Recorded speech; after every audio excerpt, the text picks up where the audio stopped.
Assalamualaikum warahmatullahi wabarakatuh. Nama saya Ilham Sibrantani Masudi dari kelas 9 Imam Bukhari. Di kesempatan kali ini saya akan membahas tentang 2020 menurut pandangan saya.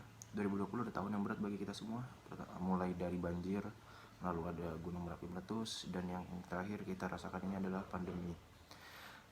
Virus COVID ini berawal dari Wuhan, Cina. Virus ini berasal dari memakan kelelawar, lalu menular ke manusia lainnya secara cepat.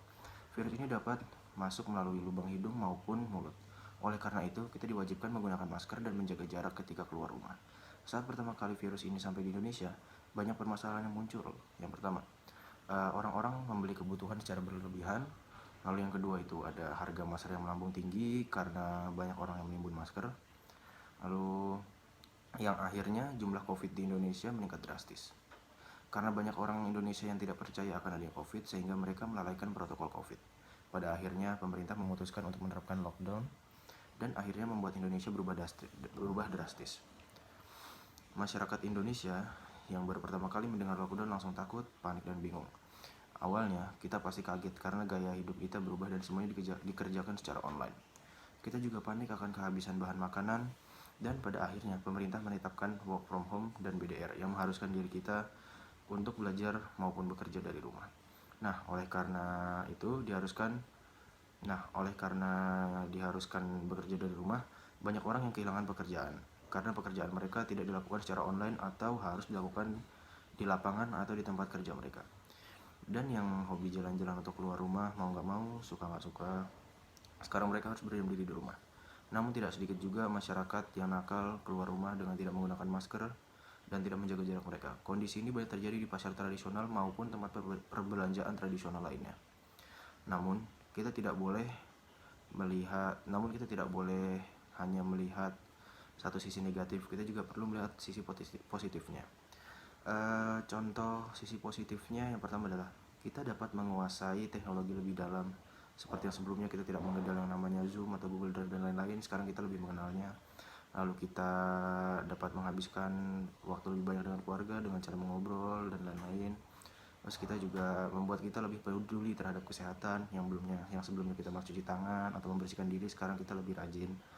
Lalu kualitas udara di dunia juga membaik karena berkurangnya kendaraan bermotor, dan masih banyak lagi sisi positif yang lainnya. Lalu namun karena adanya COVID ini bukan penghalang untuk kita untuk tetap berprestasi seperti banyak anak-anak Indonesia yang dapat mengharumkan nama Indonesia di masa pandemi ini. Yang pertama itu adalah di ajang Chemistry Olimpiade atau IHAO, tim Indonesia itu meraih 2 perak dan 2 perunggu. Penghargaan lain juga diterima pada Online World School Debating Championship yang meraih peringkat 5 Best Team, Top 5 ESL Best Speaker, dan Top 10 Open Best Speaker.